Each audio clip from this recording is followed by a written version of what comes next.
The theatre returned to the criminal courts of justice on Friday last. The circus has not left town, and the main protagonists were there once again to take the stage. We had Phillips, McGovern, Kenna, and of course our ringmasters, Mr. Graham and Mr. Stain. And obviously the show was ably assisted by and supported by our mainstream media. And in this case, we're going to look at, you can see on the screen there, that's the Irish Daily Star and investigative reporter Alison O Riordan. And obviously you've seen the headlines there, there's the paper here. And it's in respect of an article that was created following Jimmy Flynn's bail hearing on Friday last. Now there's a lot of information in this article, there's a lot of pictures, a lot of detail well put together, and I would suggest, now I may be wrong, but Alison O Riordan got assistance with putting this together, possibly from the Garda press office, because it was all knitted together very nicely with the right amount of information omitted and the right amount of information printed for the authorities and on Garda Síochána and the DPP. Now there's a lot of information in respect of the ongoing case, in respect of Jimmy Flynn's application for bail, etc. A couple of worrying little bits dropped in relation to detail and information about what allegedly was part of the crime, which we suspect may very well be a tempter for either Aaron's campaign or someone else to make a comment on evidence that may be vital during the course of the upcoming trials.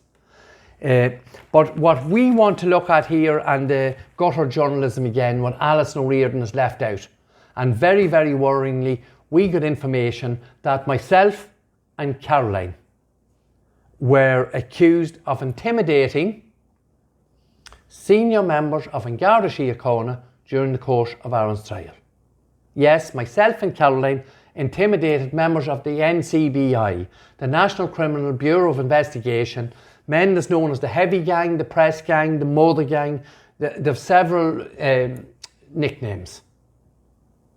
And on Friday last, members of NCBI got up and swore on the Bible and told lies to 3 judges that purged themselves, that they were intimidated. Lies. To create a narrative and a false story to build on in relation to upcoming cases and Aaron's appeal. But we said we were going to call this out. Now also during the course of last Friday, we can see here the judge said very concerning evidence about father's behaviour. So obviously this is Jimmy Flynn's father, and it was alleged during the course of the court on Friday that this man had looked at the jury and intimidated them in some way. Now we have to remember, both myself and Caroline and Jimmy Flynn's father are supposed to have done this 24 months ago, and it's never been mentioned until last Friday. How does that work?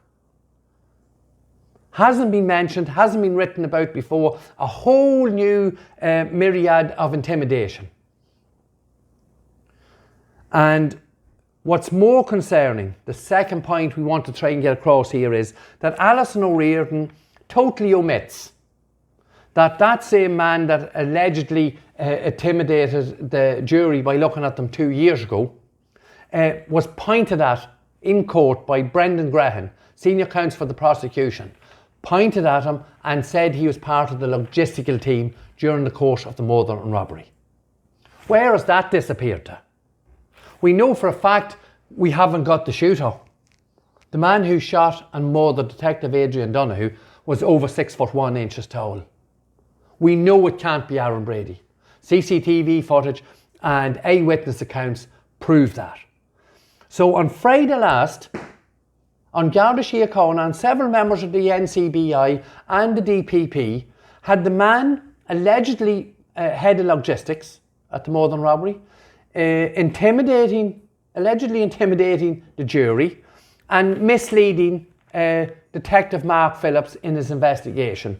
Because as we can see from the clickbait headlines here, the boys are gone, you will never get them. Now, without going into too much detail, I do have some detail and paperwork in relation to the interactions with Detective Mark Phillips and Jimmy Flynn's father. And these two statements obviously have context in the whole interaction. But obviously, Ms O Riordan, you don't know the context of it, or I'm sure you would have printed it. But then we move to the same man being head of logistics being totally airbrushed out of the case. How is this possible? They're already 2 or 3 short in the gang anyway. Now there's someone else completely airbrushed out of the case. And we really do need the public's help here. Caroline was extremely upset, as was I, at being named again for intimidating members of the National Bureau for Criminal Investigation in Ireland. Like, how can these people do this 2 years later? It's absolute nonsense, and it cannot be allowed to happen, and that is why we must call it out. And as I say, we need the public's help to share and comment and ask questions about what is happening in the case and how these people are now preparing to put another false narrative to the court in upcoming cases. And we've never asked anyone to really make a judgment. What we really wanted to do is ask for the whole story. And if the whole story had been put in this newspaper here, it would read completely differently. And to that end, we more than welcome if Alison O Riordan, as we have done with a number of journalists, we extend a welcome to speak about this article you've written here and how the head of logistics was sitting in the court on Friday in the middle of old NCBI and he walked out. He intimidated jury and misled the guards. We're 10 years after the Northern robbery now. This has got to stop, and we really, really need you, the public, to help. And please do not be afraid to like, comment and share. Aaron's Facebook page and campaign page on Facebook has been attacked. And we're working predominantly now through the YouTube channel, Justice for Aaron Brady. So please, if you're not watching on the YouTube channel, please pop over and subscribe and share. We need the public's help.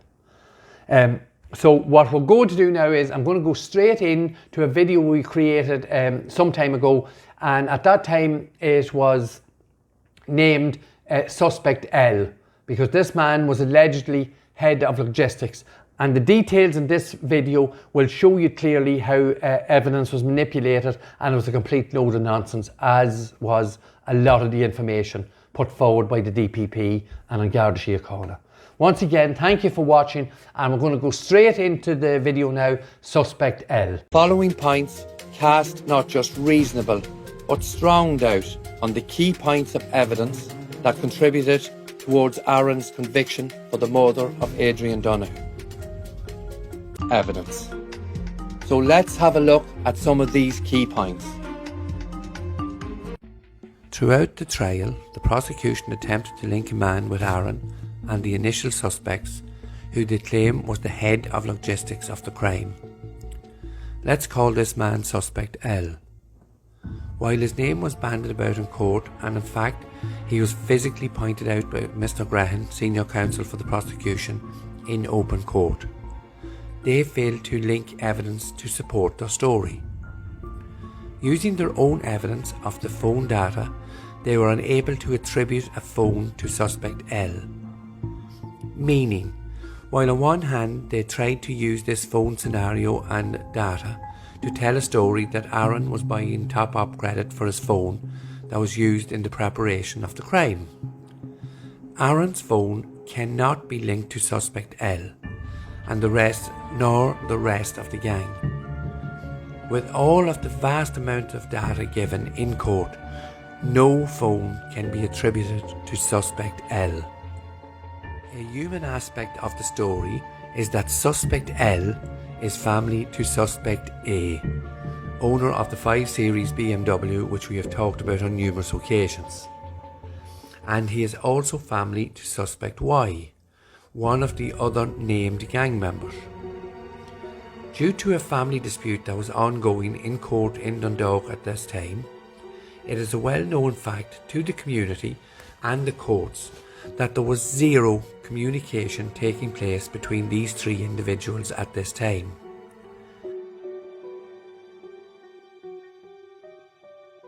Suspect L was arrested in February 2018, held and questioned for 6 days and released without charge. It's a well-known fact to the community and the courts that there was zero communication taking place between these 3 individuals at this time. How can anyone believe that a man alleged to be head of logistics was involved in a supposedly highly organised gang when in fact 3 of these individuals did not even speak to each other? The physical evidence and the human aspect of our story shows you that the suspects picked by the prosecution to fulfill the 5 gang members that committed this crime do not go together. Firstly, the prosecution has never been able to account for all 5 members because the people named as suspects have been accounted for by witness statements or have been seen on CCTV elsewhere. Suspect L had his car confiscated at the request of Senior Investigating Officer Mr. Pat Marry. On the night of the crime, Suspect L was driving a silver E-Class Mercedes, which was seen in the area on his way to a dance where he is seen on CCTV and there are many witnesses. However, when they came to confiscate the car, they took the blue S-Class Mercedes instead. We highlight this enormous discrepancy as this is a failure to investigate thoroughly. Senior Investigating Officer Mr. Pat Marry is the same man who refused to have 155 Concession Road searched. This is where Aaron told on Garda Síochána he was laundering the diesel at the time of the crime. The physical evidence and the human aspect of our story shows you that the suspects picked by the prosecution to fulfill the 5 gang members that committed this crime do not go together. Firstly, the prosecution has never been able to account for all 5 members because the people named as suspects have been accounted for by witness statements or have been seen on CCTV elsewhere. At no time has the prosecution ever been able to account for the gang member with the Dublin accent, and at no time have they ever been able to account for the female driver. This is just one of many examples of questionable evidence which has contributed to putting Aaron behind bars.